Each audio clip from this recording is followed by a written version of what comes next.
Diálogos na USP. Hoje, América Latina. Apresentação: Marcelo Hollenberg e Luiz Roberto Serrano.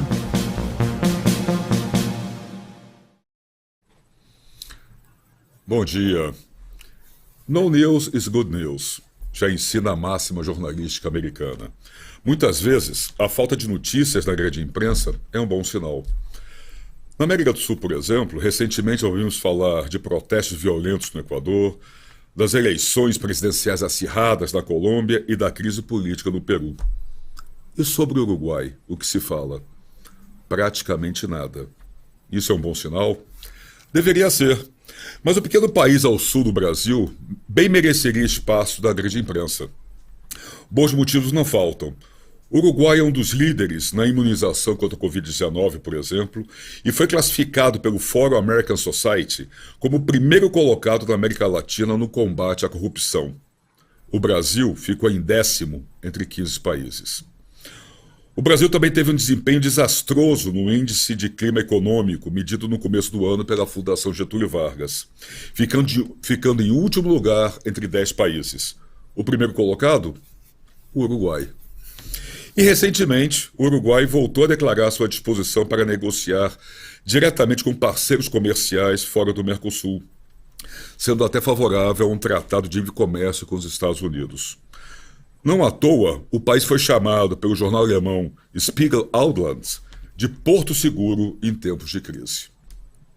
Justamente para falar sobre o Uruguai e sua aparente estabilidade política, econômica e social, frente a seus vizinhos sul-americanos, que o Diálogo na USP, hoje com a presença do jornalista Luiz Roberto Serrano, titular do programa Desafios, aqui também no canal USP, recebe agora os professores Paulo Borba Cassella, professor de Direito Internacional Público da Faculdade de Direito da USP e presidente do IDIG, o Instituto de Direito Internacional e Relações Internacionais de São Paulo, e o professor Camilo Lopes Burian, professor do Departamento de Ciência Política da Faculdade de Ciências Sociais da Universidade da República do Uruguai e do Grupo de Ensino de Política e Relações Internacionais da Faculdade de Direito, também da Universidade da República.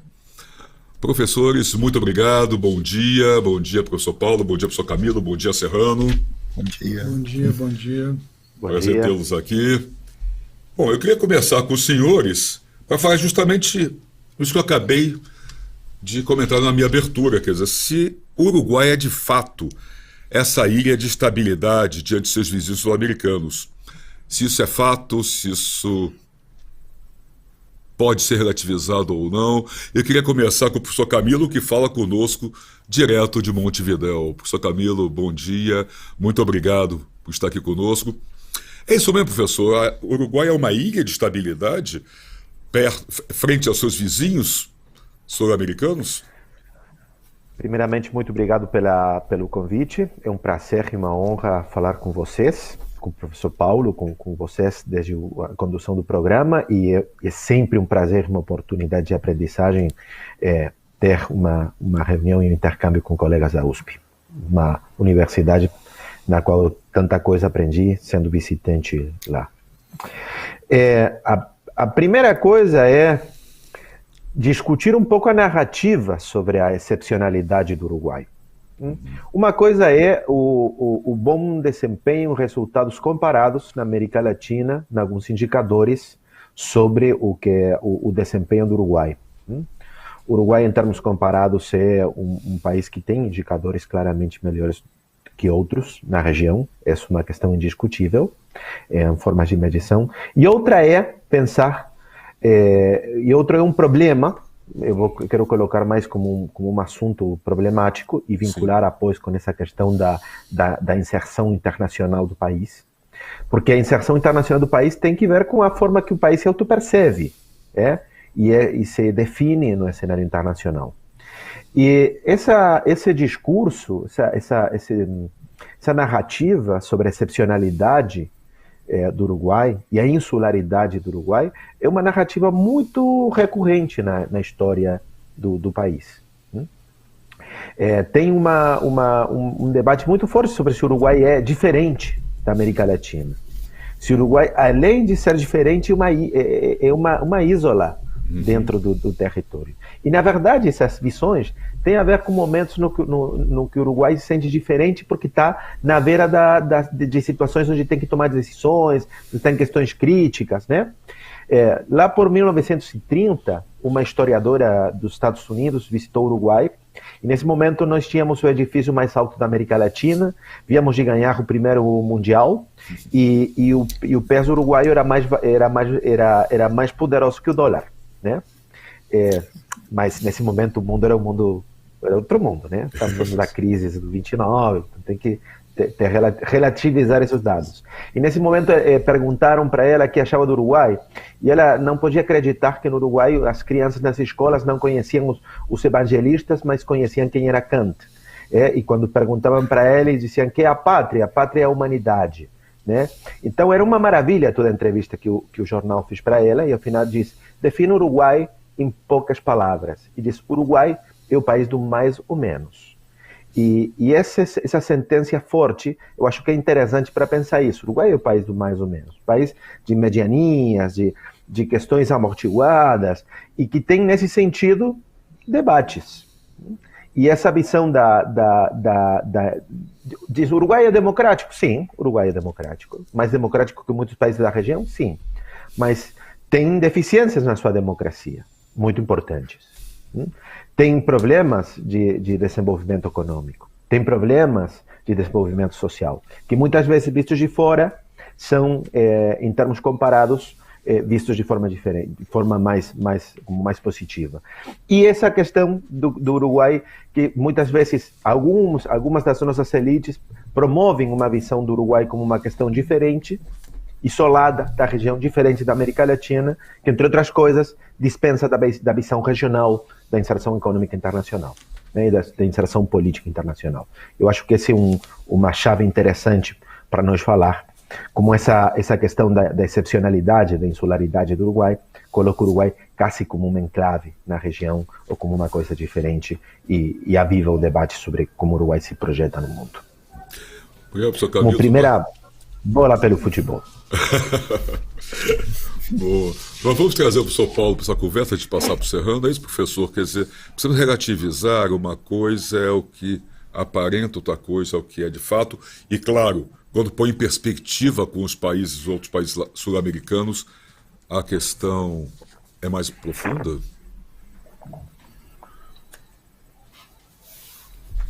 Professor Paulo? Eu acho que como bem disse o professor Camilo, temos de pensar também no contexto.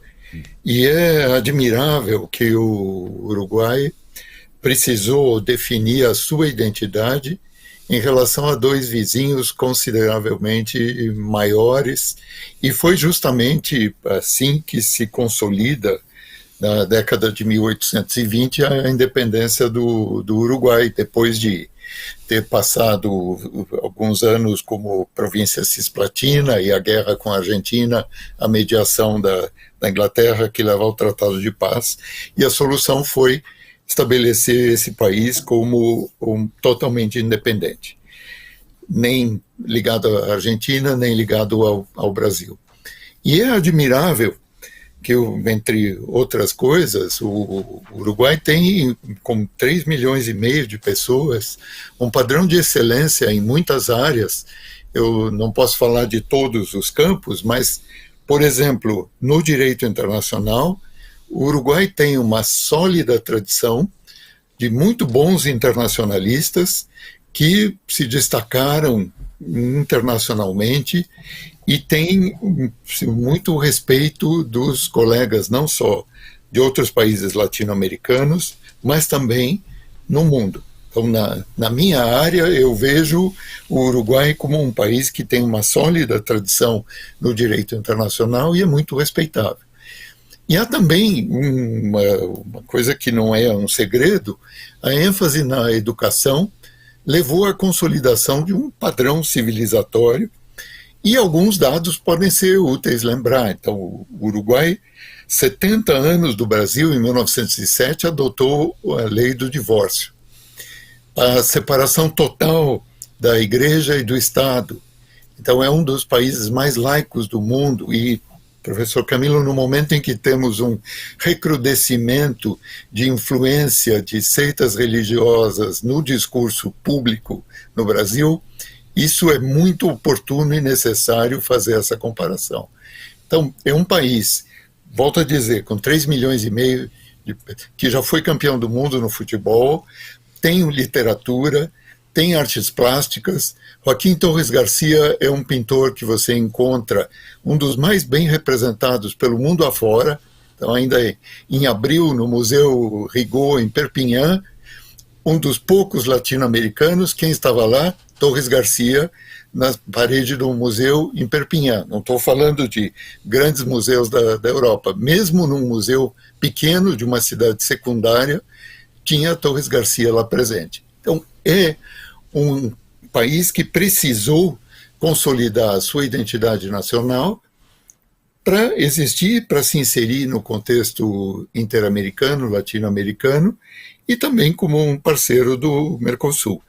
E como eu dizia há pouco para o Marcelo e para o Luiz Roberto, professor Camilo, o momento em que os presidentes da Argentina e do Brasil nem se falam, ainda bem que o Uruguai pode ajudar a encaminhar o diálogo e as conversas dentro do nosso espaço Mercosul, que não tem recebido muita atenção, mas ainda é um espaço relevante para trocas comerciais e também para uma atuação conjunta coordenada. Continuo a acreditar que pode ser útil. Obrigado, Sr. Paulo. Serrano, vou participar da conversa. Bom, sempre lembrando que, pelo menos no meu tempo, na minha geração, o Uruguai era considerado a Suíça brasileira, a Suíça da América do Sul. Era um jargão muito... Mas nessa Suíça da América do Sul, que era uma impressão de superfícies, havia muitas disputas e problemas sociais. É bom lembrar que houve um golpe de Estado em 1973, né, de certa forma acompanhando algumas coisas que aconteciam aqui na América do Sul, né? Tivemos um golpe de Estado no Chile, nós tínhamos um golpe de Estado aqui no Brasil desde 64, e a Argentina era muito, pela eterna presença do peronismo, o vai e vem de golpe de Estados era uma coisa comum, né? Então, o passado também houve grandes disputas políticas em torno dessa Suíça latino-americana. A partir de 84, o Uruguai entra num período de disputas eleitorais, sempre ainda com o Partido Colorado, Partido Nacional, ali como grandes forças partidárias, né, não é? E até que em 2004, a Frente Ampla tem 3 governos seguidos, com Tabaré Vázquez, com José Mujica e Tabaré Vázquez, sendo que José Mujica era um notório ex-guerrilheiro. Então, isso aí dá uma aparência que desde os anos 80, politicamente, o Uruguai entrou numa disputa política e social mais equilibrada, com chances para todos e respeito ao voto. É isso que acontece mesmo? Essa é a tendência que vai se solidificar? Professor Camilo, é isso? Quer dizer, essa estabilidade que nós estamos falando representa também na questão política? Se é uma coisa que realmente eu tenho que me enorgulhar como uruguaio, é a qualidade das nossas instituições políticas. Essa é uma... eu senti muito orgulho quando o professor Paulo falava dos internacionalistas uruguaios, né? Porque eu tenho a mesma visão sobre as nossas escolas do direito. Mas também, por exemplo, é muito interessante ver como, no final do século XIX, o professor Justino Jiménez de Arechaga, por exemplo, estava falando da Faculdade de Direito sobre as liberdades e sobre as questões eleitorais. E estava se discutindo qual era a melhor forma da representação do povo, os diferentes arranjos institucionais para a República, né? E é bem interessante, estavam realmente pensando no futuro e pensando no futuro com um critério de compromisso muito grande com as instituições. E se uma pessoa conhece o sistema eleitoral uruguaio, vê que está pensado para se cuidar de todas as possibilidades de fazer trampa, né? É muito cuidadoso, tem muito compromisso entre os atores sobre esse pacto. O 30 de julho de 1916, a primeira vez que foi uma eleição com voto universal masculino, sem restrições nenhuma, de renda, de saber ler e escrever, né? Foi a primeira eleição poliárquica no Uruguai. O governo concorreu, perdeu e reconheceu a eleição, né? Aí começou a democracia eleitoral uruguaia, que tem interrupções na década do 30 e tem interrupção da década dos 70, como recém falava o Serrano. Mas é assim, a democracia uruguaia é uma democracia eleitoralmente muito boa, em termos das garantias e da qualidade das nossas instituições. E nesse sentido, assim, o Uruguai é um país institucionalmente estável, democraticamente estável, tem após problemas sobre a qualidade da democracia, de alguns pontos da democracia, que não tem a ver com a dimensão eleitoral institucional, sino tem a ver, por exemplo, com a qualidade do debate público, que tem a ver com a qualidade da deliberação política, que tem a ver com a qualidade da tramitação dos assuntos relevantes para a política, e se isso afeta ou não afeta na democracia. Mas em questões institucionais, é assim, essa mirada, esse olhar é realmente muito acertado. Mas, por exemplo, a nossa democracia não só tem boas instituições, sino tem partidos muito bem assentados, que logram canalizar demandas dos atores sociais e econômicos nas questões de política doméstica e nas questões de política externa. E isso é muito importante, porque não tem lobby trabalhando diretamente com parlamentar. Tem câmaras empresariais, sindicatos, associações sociais, trabalhando junto aos partidos. Os partidos são quem fazem essa transmissão. E isso é muito importante. Partidos, você tem que pensar que, por exemplo, o Frente Amplio, que é o partido mais jovem que governou, é um partido que é do princípios dos 70, né? E em termos comparativos com o sistema partidário brasileiro, um sistema muito mais decantado. O Partido Nacional e o Partido Colorado são da década de 1830. Sim. Né? Então, junto os partidos da Inglaterra e os partidos dos Estados Unidos, são os partidos mais velhos do mundo. Né? Então, esse é um elemento que dá estabilidade política. Mas, por exemplo, agora temos algumas formas de tramitar legislação, de fazer alguns debates políticos que, sim, por exemplo, poderiam haver sido tramitados de uma forma muito mais participativa. A democracia precisa tempo, as coisas têm que ser feitas devagar, né? E nesse sentido, temos uma boa democracia institucional, mas tem possibilidade de melhora.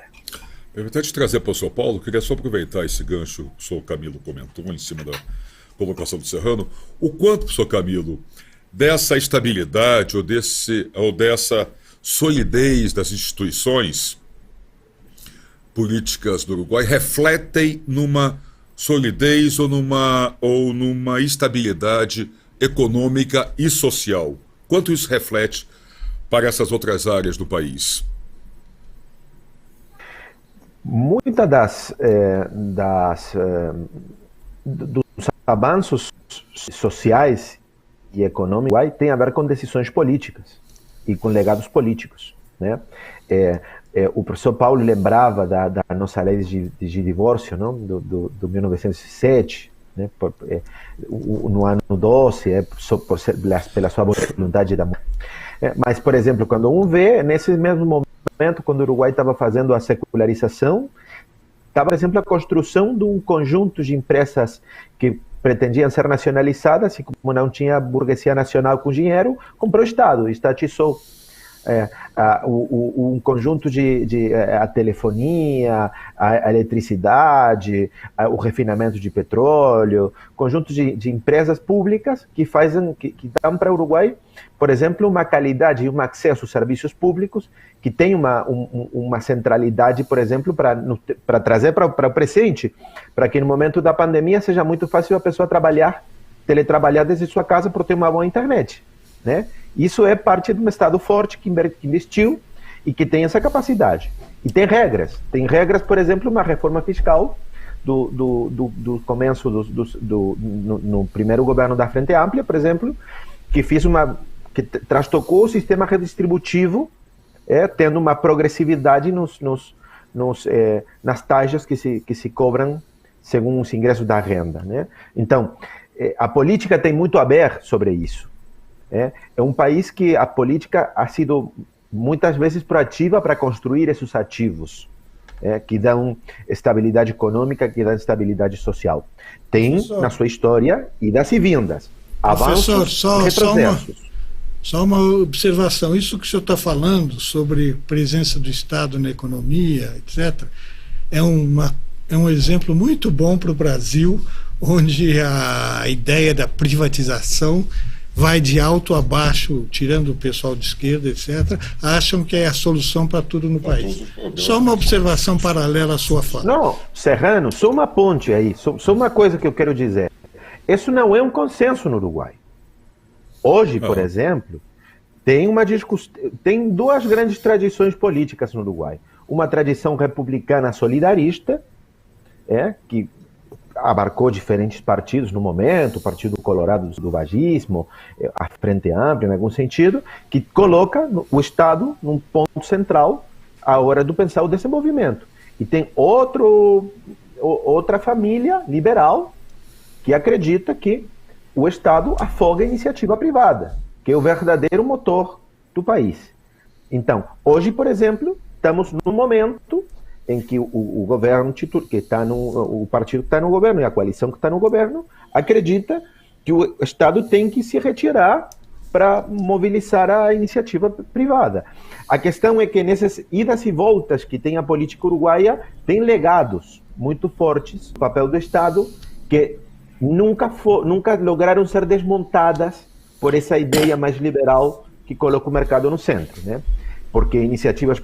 E aí estão instituições políticas, por exemplo. Nos governos da década de 90 que quiseram privatizar, foi o movimento popular que interpôs instituições, regras de jogo, consultas populares e votações que impediram a venda dessas públicas, por exemplo. Perfeito. Aí vem a democracia tendo efeito sobre o sistema econômico e social.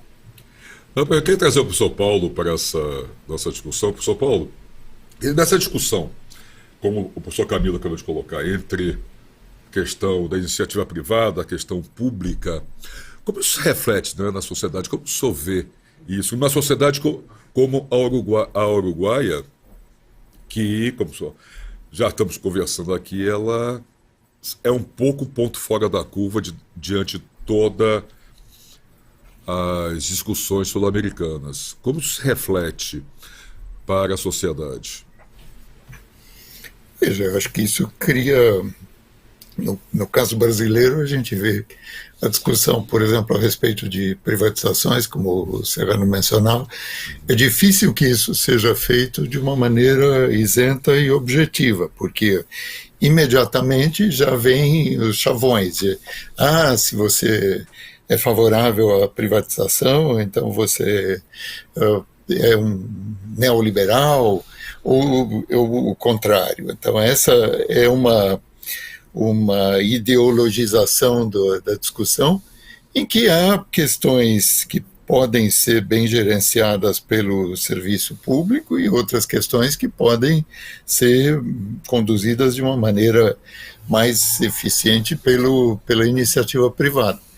E eu acho que o caso uruguaio é justamente o que mostra, eu acho que provavelmente todos conhecem o ditado inglês, como é que você faz um gramado ficar num ponto ideal. Você planta o gramado e depois você rega durante 300 anos. Então, aqui é também uma questão de você criar instituições e dar consistência e solidez para essas instituições.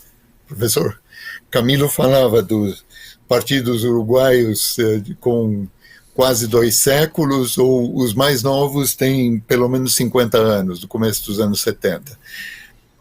nessa configuração que nós temos, com mais de 30 partidos no Brasil, em que muitos deles não têm um programa claramente definido, são muito mais agremiações de pessoas ou de interesses, e com uma mutação muito acelerada. E quando abrem as janelas partidárias, tem grandes mudanças de grupos de parlamentares de um para o outro partido, o que mostra uma falta de consistência e de coerência. Então não tem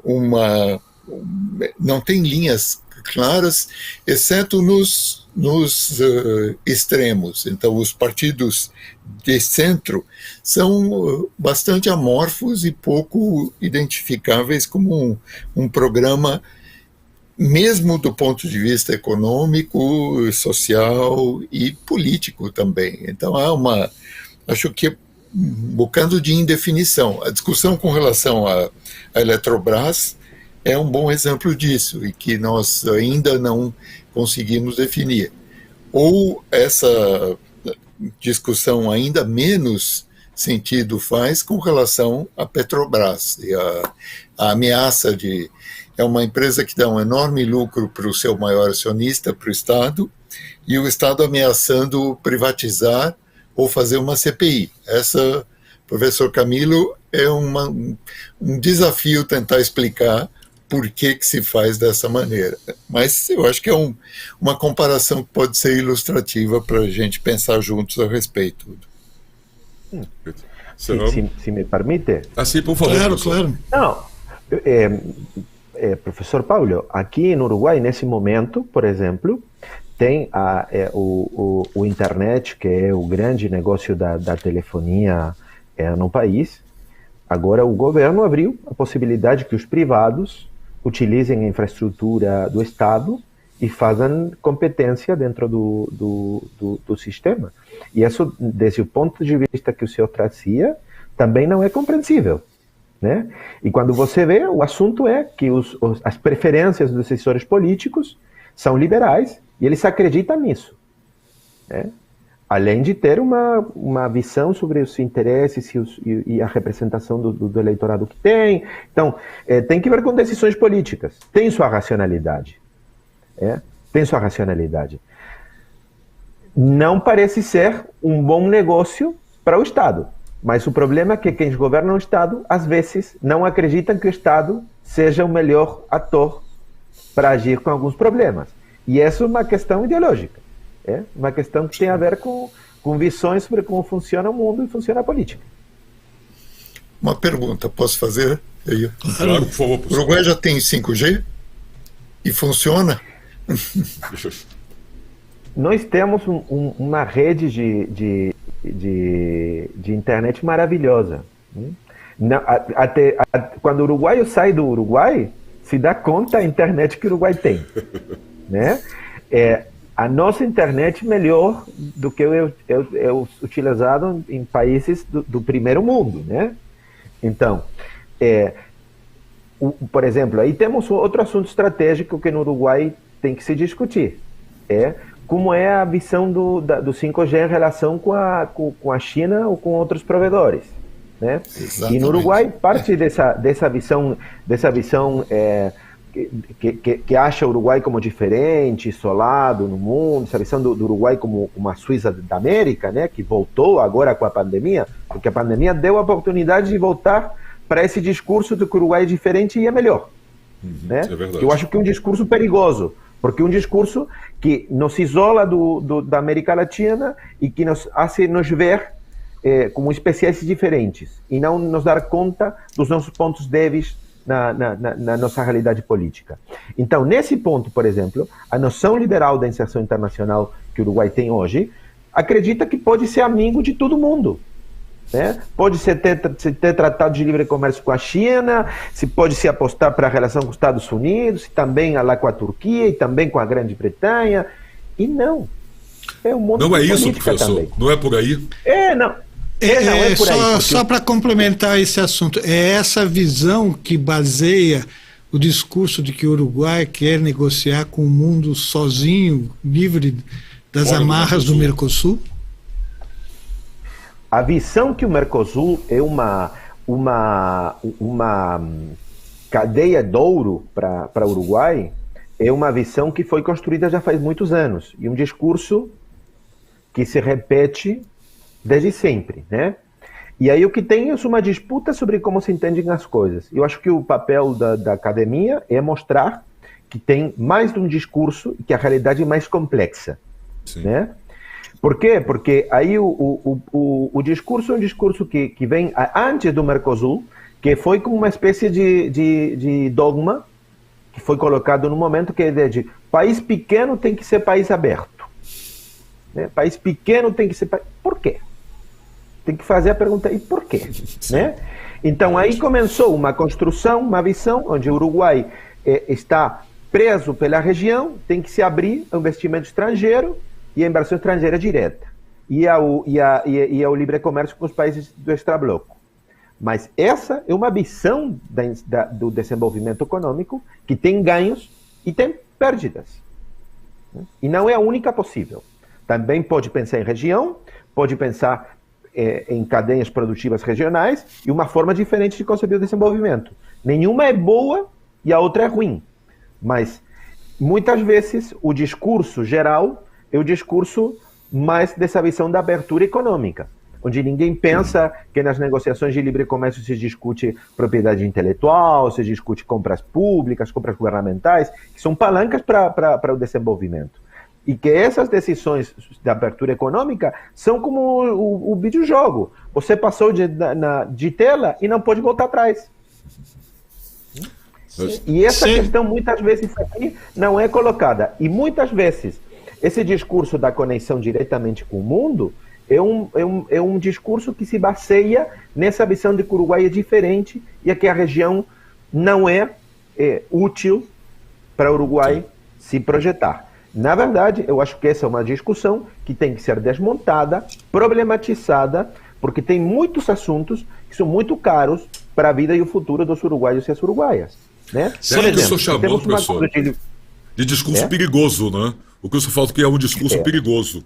Né? Será que essa visão de liberdade para o Uruguai se transacionar com o mundo não tem a ver com o fato do grande produto dele ser agropecuário? E o grande produto do Brasil e da Argentina também são agropecuários. Então, o Uruguai gostaria de ter liberdade de transacionar com o mundo, de certa forma até concorrendo com o Brasil e a Argentina. É uma hipótese que eu estou levantando aqui. Só uma frase, não quero monopolizar o discurso, mas o único ponto que eu queria colocar, liberdade não é autonomia. Você pode ser livre de vender para todo mundo, mas eu não sei se a liberdade econômica é a autonomia política e a autonomia na capacidade do desenvolvimento. Então tem que ser preciso nos assuntos que está se discutindo. Eu posso ser livre de comerciar com a China, de comerciar com qualquer um, mas quais são os efeitos sobre o meio ambiente, sobre a força de trabalho, sobre a sociedade, sobre as instituições, sobre a segurança internacional? Isso me deixa mais livre ou menos autônomo? Porque se eu faço um acordo com a China, por exemplo, com o 5G, estou tendo questões até de segurança internacional nesse ponto. Não é neutro. As decisões que eu tomo não são neutras. Então, esses pontos têm que ser problematizados. Aqui não é se eu vendo mais carne de vaca. É como me posiciono no mundo e quando autônomo eu quero ser. Pode dizer, não quero ser autônomo de ninguém. Eu quero viver bem, quero ganhar dinheiro. E não importa o resto. Né? Mas é uma decisão política, que muitas vezes é apresentada como uma discussão técnica, econômica, neutra e por fora das discussões políticas sobre o desenvolvimento, sobre que tipo de sociedade nós queremos. É esse o caminho, professor Paulo. Eu acho que precisa problematizar isso, professor. Concordo, principalmente com relação à vizinhança ou com os grandes parceiros comerciais internos? Obviamente não são questões neutras e não são questões que fiquem compartimentadas. Então, a escolha do 5G, por exemplo, é uma discussão que está muito presente no Brasil, não só quanto aos aspectos técnicos, então qual tecnologia oferece eventuais vantagens, mas também uma questão política e uma questão de inserção no mundo. Então, mas é importante, eu acho que isso vale para todos os países, a busca da inserção internacional é uma constante. E a lógica que levou aos acordos regionais faz sentido num certo momento histórico. Nós vemos a ideia de cooperação interamericana surge muito antes da europeia, mas isso nunca, numa boa medida, nunca chegou a ser efetivamente implementado e funcionar de uma maneira efetiva e eficaz. Os europeus começaram muito depois, mas eles tinham um cenário de uma escala de destruição das duas guerras mundiais em que se deram conta de que ou trabalhavam juntos ou perderiam competitividade. Quanto é difícil trabalhar juntos e tal, isso 2, 3 pessoas, às vezes já é complicado. Você imagina 27 países, os britânicos saíram do espaço e se dão conta da enorme bobagem que foi o Brexit. Eu acho que foi um erro enorme, do qual já se deram conta em boa parte. E essa opção de ser um solitário que negocia sozinho ou estar num grupo, obviamente você está num grupo, você tem que trabalhar em equipe. Mas você solitário, a sua inserção internacional e o seu poder de barganha claramente são diferentes. Em campos como, por exemplo, a atividade espacial, a Agência Espacial Europeia é uma excelente resposta dada para a possibilidade de um trabalho conjunto eficaz. Então, os países europeus, mesmo a Alemanha, mesmo a França, mesmo outros, não teriam condições de ter um programa espacial como tem os europeus, enquanto tais, na Agência Espacial Europeia. Faz um trabalho relevante, chama menos atenção do que a NASA ou a atividade dos chineses em matéria espacial, mas é um exemplo que funciona muito bem sem dar aso a grandes discussões e contestações. No espaço interamericano como um todo, ou num espaço regional, então Mercosul, o Pacto Andino, foram tentativas de aumentar essa cooperação para você ter mais competitividade, mais visibilidade. Ao mesmo tempo, aparecem as diferenças de opinião e de prioridades, e isso nós ainda estamos num estágio preliminar. Então, quando nos anos 90 as pessoas davam como, não, logo estaremos num mercado comum do Sul e tal, eu várias vezes escrevi, falei como um pouco o estraga-prazeres, dizendo, olha, ainda somos uma união aduaneira imperfeita, com muitas exceções, o que era mais fácil avançou, as exceções são difíceis de serem superadas, e não é fazer o papel de Cassandra, mas passados 30 anos, a gente vê que o que era fácil andou e as exceções continuam presentes. E essas exceções, não vejo um trabalho efetivo para que elas sejam superadas e solucionadas. Então, temos um espaço que ainda faz sentido, então, além do que já foi alcançado, ainda poderia ter alguns aperfeiçoamentos, mas chegar a ser uma identidade coletiva que se projete para o mundo, apesar de termos escrito Mercosul nos nossos passaportes nacionais, não vejo isso indo muito além de uma etiqueta, de um label que tem uma certa simpatia, mas não chega a ter uma total efetividade. Nós tivemos agora as eleições na Colômbia, ganhou pela primeira vez um partido vindo da esquerda, de um presidente que foi guerrilheiro também. Se você olhar o mapa da América do Sul, tem uma predominância, tirando o Brasil e o Uruguai, E o Equador? O Equador tem uma predominância à esquerda. Como é que é essa mudança? E nós teremos uma eleição no Brasil que ocupa o maior espaço geográfico desse mapa, pode vir a influenciar o caminho de estabilidade do Uruguai. Eu não acho um bom critério de análise essa ideia das viradas à direita e as viradas à esquerda, nesses últimos governos. Se vocês pegam se os senhores pegam os resultados eleitorais desde 2017 para frente, não tem um padrão de primeiro ida para a direita, depois ir para a esquerda nitidamente. Senão o que está acontecendo é que os governos não têm a possibilidade de se reeleger, de continuar. Quem perde é o oficialismo em todos os países. E isso, na verdade, nós deveríamos pensar não na questão das viradas dos governos, é uma questão de crise orgânica do sistema. Tem um problema de representação política, tem um problema de polarização, tem um problema de insatisfação com a política, de desconfiança, de desvalorização com a política, né? O que eu dizia, uma leitura possível é a leitura que, na verdade, você tem uma grande transformação econômicos e sociais com impactos políticos, né? Para a nossa região do ciclo das commodities, né? Um impacto sobre as expectativas dos setores que foram incorporados pelo consumo à vida social, e que essas expectativas viram respondidas ao nível que eles queriam, foram de alguma forma por empreendedores políticos que lograram canalizar essas insatisfações. E isso aconteceu em toda a região, né?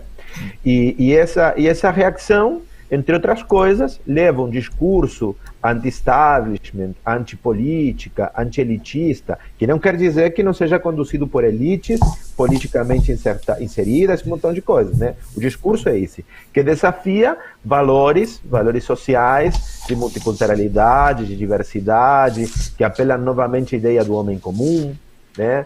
Que apela novamente à ideia da rejeição de um conjunto de normas e valores, incluso de alguns elementos da democracia liberal, né? Então, eu mais que viradas para a direita e para a esquerda, o que eu estou vendo é uma crise orgânica, onde a hegemonia das velhas elites, das elites sobre uma forma de fazer política, ainda está fazendo ruído. E tem casos muito difíceis de catalogar. Olha aí o Pedro Castillo em Peru. Sim, Pedro Castillo tem uma agenda de esquerda nas questões distributivas e nos assuntos morais tem uma agenda conservadora, né? Então, tem essas figuras que não sabem onde colocar, né? Tem o ascenso da extrema-direita em todos os países da América Latina. No Uruguai, o terceiro partido da coalição de governo é um partido que poderia ser parte da família das direitas radicais da região.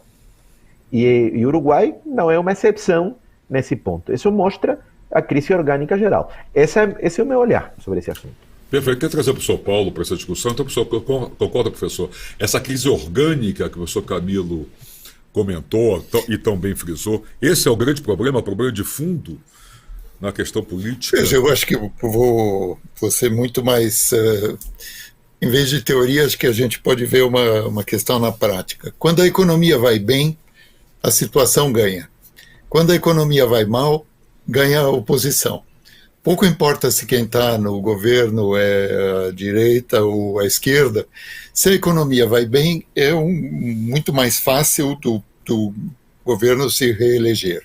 Se a economia vai mal, vem mais forte essa sensação de que é preciso mudar alguma coisa. Isso costuma dizer o professor Pedro Dallari, colega da universidade, atual diretor do IRI, do Instituto de Relações Internacionais da USP, e eu concordo com ele. Eu acho que nós temos um desencanto com a política, com as ideias, com a classe política, que justamente pode levar à renovação, mas também pode levar a situações inusitadas, como elegerem radicais só porque dizem que são contra o establishment, e isso às vezes não dá em nada sensato e nem leva a uma renovação eficaz. Mas eu acho que às vezes, deixando menos teoria e mais a prática, eu acho que se as coisas vão bem, é mais fácil um governo se reeleger do que quando a economia vai mal. Perfeito. Falar em economia, eu queria trazer mais um pouco para a nossa discussão, uma questão econômica que já foi abordada aqui, questão que o próprio Serrano comentou, da questão da agropecuária no Uruguai, que é o grande motor da economia, mas tem um outro ponto que eu queria trazer para vocês, que o quanto o Uruguai pode ser também interessante, tem se tornado interessante para a alta tecnologia. Recentemente, a Microsoft anunciou que vai abrir um laboratório de inteligência artificial no Uruguai, né, que seria o primeiro na América Latina e o terceiro apenas da Microsoft fora dos Estados Unidos. E empresários de alta tecnologia, matérias comentam isso, dizem que o Uruguai poderia ser o Vale do Silício sul-americano. Tem a professor Camilo, depois o professor Paulo, quer dizer, há esse viés, professor Camilo, quer dizer, há essa possibilidade. Como o senhor vê isso? Há essa possibilidade do Uruguai ser esse Vale do Silício sul-americano? No tengo, hoy no traje la bola de cristal, pero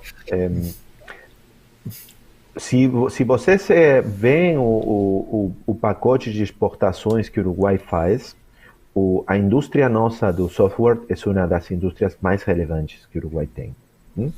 O Uruguai tem, junto, como eu dizia, o Uruguai tem bases para isso, em termos de ter uma acumulação de uma indústria produtiva na área do software muito importante, que vai da mão de uma coisa que parece imperceptível, com esses investimentos públicos estatais para o desenvolvimento, por exemplo, da internet, e uma educação, de um acesso universal às ferramentas informáticas. Então, está se formando pessoas para alimentar um desenvolvimento tecnológico desse ponto, né?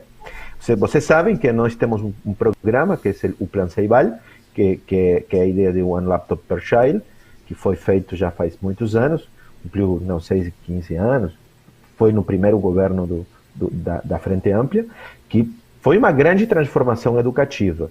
Então, o Uruguai, eu acho, tem potencialidade. Se logra, tem também essas questões estruturais que vocês acharam. Somos países pequenos, de 3,5 milhões de habitantes, com uma oferta de... Nós exportamos pessoas. O sistema científico, por exemplo, não logra retener os bons pesquisadores e os científicos que poderiam alimentar esse ponto. Não temos uma boa relação entre empresa privada e investimento em inovação, por exemplo, né?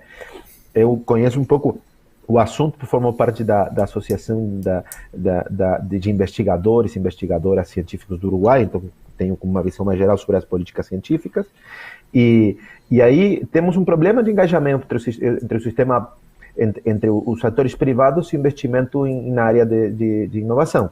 Então, esses podem ser alguns freios, né? Mas se tem investimento de fora, tem capital como para fazer isso, né? Essa é uma oportunidade que o Uruguai tem.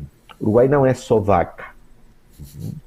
Esse é um ponto importante. Queria que o senhor aprofundasse essa questão, essa sua visão sobre a educação e o sistema de educação aí no Uruguai. Falar um pouco mais, porque é um bom exemplo para o Brasil. Sim, sem dúvida.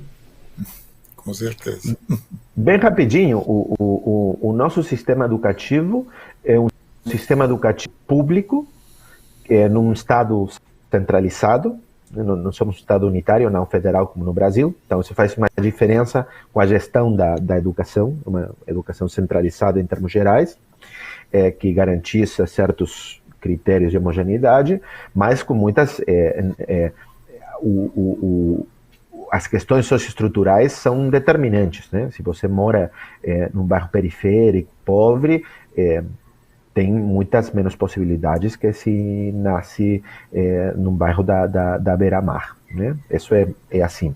Mas temos um sistema de educação pública de qualidade, com, por exemplo, esse programa de planteio de software, de computação muito bom, e temos uma universidade pública onde você não tem nem sequer que ganhar uma vaga para estudar. Você quer estudar Direito na Faculdade de Direito da Universidade da República, você se anota e vá.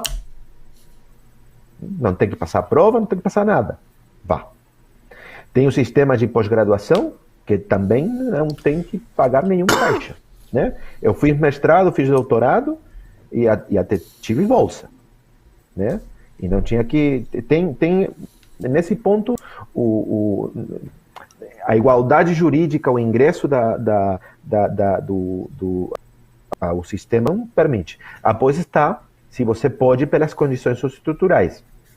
E, em termos gerais, o Uruguai tem um bom andamento nesse sentido institucional da educação, mas não está tendo bons resultados em termos com a educação também não, né? Então esse é um dos pontos que tem que assinalar, que o Uruguai, que tem se destacado pela questão educativa há muito tempo, tem alguns pontos, alguns resultados que tem que melhorar. E a discussão é quanto mercado e quanto Estado na educação. É isso que eu trazer aqui. Isso sou familiar aqui no Brasil também. Isso, comenta um pouquinho, professor Paulo. Quer dizer, essa discussão é para a gente muito interessante também, muito importante. Sim, com certeza. Nós estamos com isso recorrentemente sendo colocado em discussão e sem concepções claras à vista. Então há um bocado de ensaio e erro e de, como eu dizia há pouco, de ideologização. Então, se você é favorável à privatização, é porque você é um neoliberal. Então, não importa qual é o setor, não importa quais são as características daquele setor, e outras coisas que imediatamente geram uma grande gritaria, como quando se fala em começar a cobrar no ensino universitário público ou não. E daí isso imediatamente já vira um berreiro e tal. É uma situação em que não há muito espaço para um debate sereno e de ideias e de conteúdo. Já vem logo as etiquetações de você ser um extremo disso ou daquilo. Mas é justamente importante a gente pensar que uma questão como essa de desenvolver tecnologia de informática, de telecomunicações, isso necessariamente precisa de regras comuns e de um regime jurídico uniforme, porque os estados cooperam não porque eles são altruístas ou porque eles têm em vista o interesse da humanidade. Os estados trabalham juntos em matérias nas quais eles se dão conta de que não conseguem solucionar os problemas sozinhos. Então, combate à poluição, combate ao crime organizado, cooperação em matéria de proteção contra doenças ou tratamentos, são matérias que já no século XIX os estados começam a trabalhar juntos porque descobrem que era impossível solucionar essas questões sozinhos.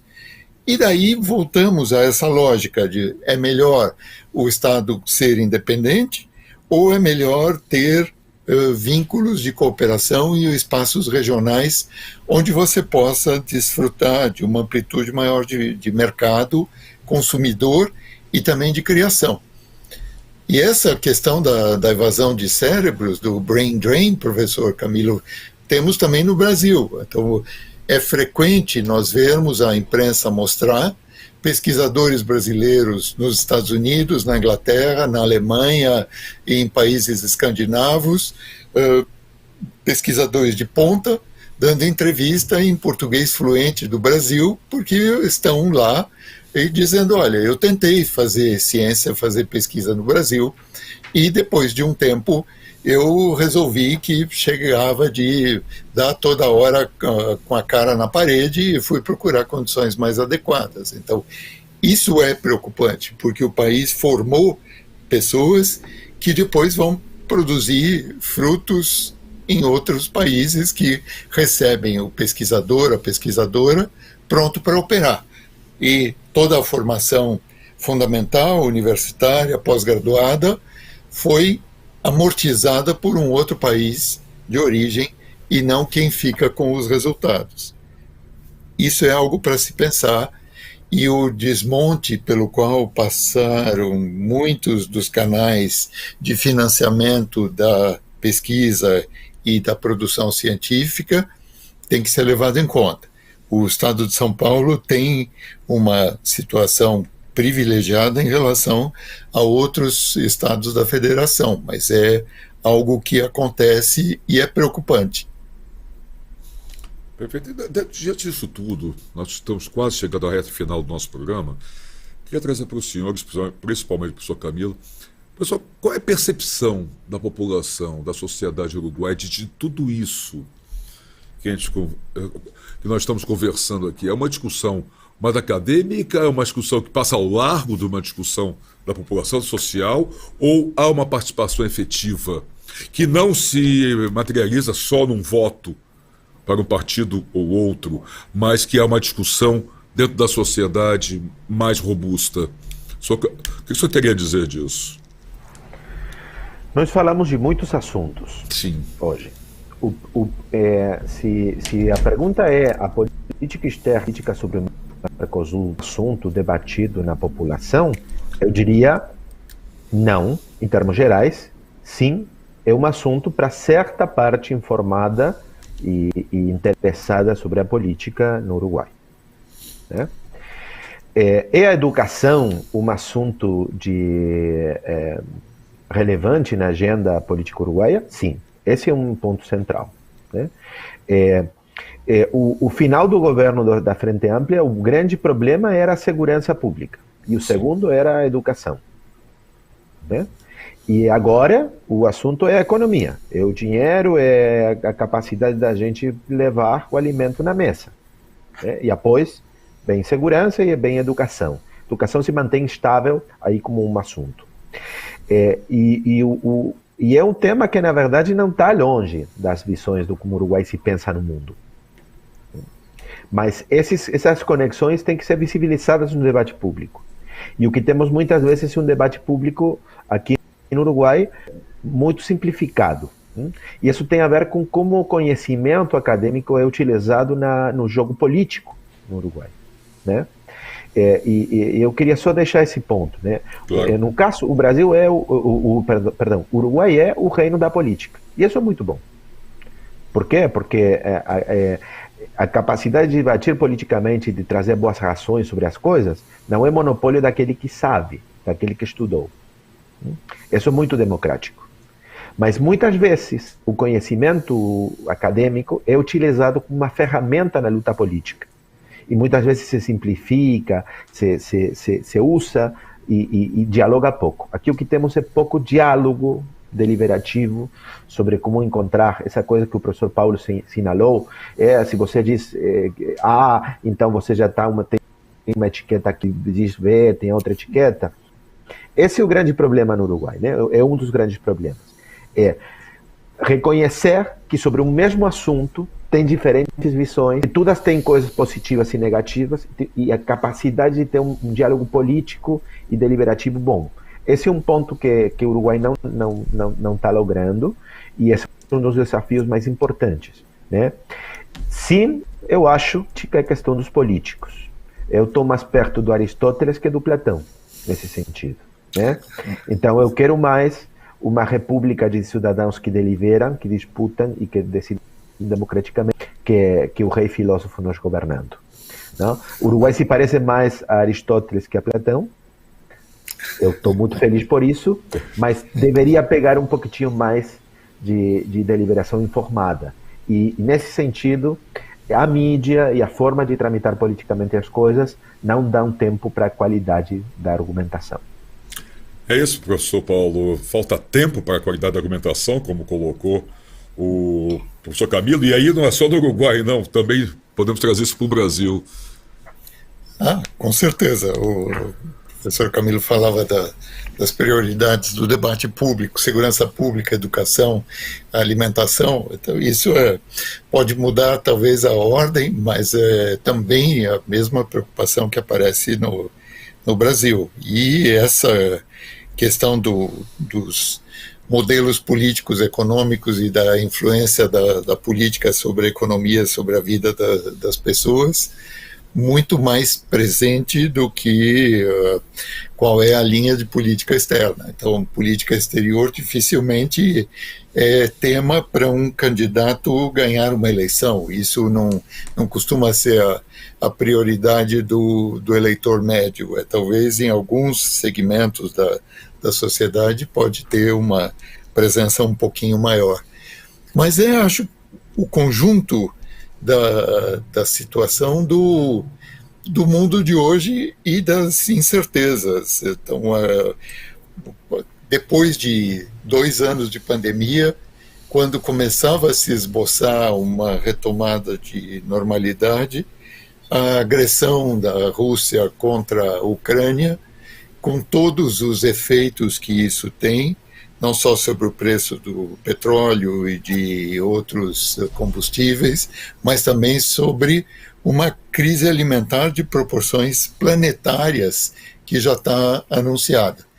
E essa é uma contradição dos nossos países que produzem muito alimento, mas têm injustiças profundas no acesso à alimentação. Então, a vulnerabilidade alimentar e o aumento da fome no Brasil, que é um grande produtor de alimentos e exportador, é absolutamente escandaloso. Então, em vez de pensarmos nisso, ou do governo realocar uma parte dos lucros que recebe da Petrobras para programas sociais, nós vemos essa discussão se você tirar dinheiro da educação para você facilitar o acesso à gasolina. Então, acho que como política pública, eu acho muito difícil de entender qual é a lógica norteadora em função do interesse público, parece remota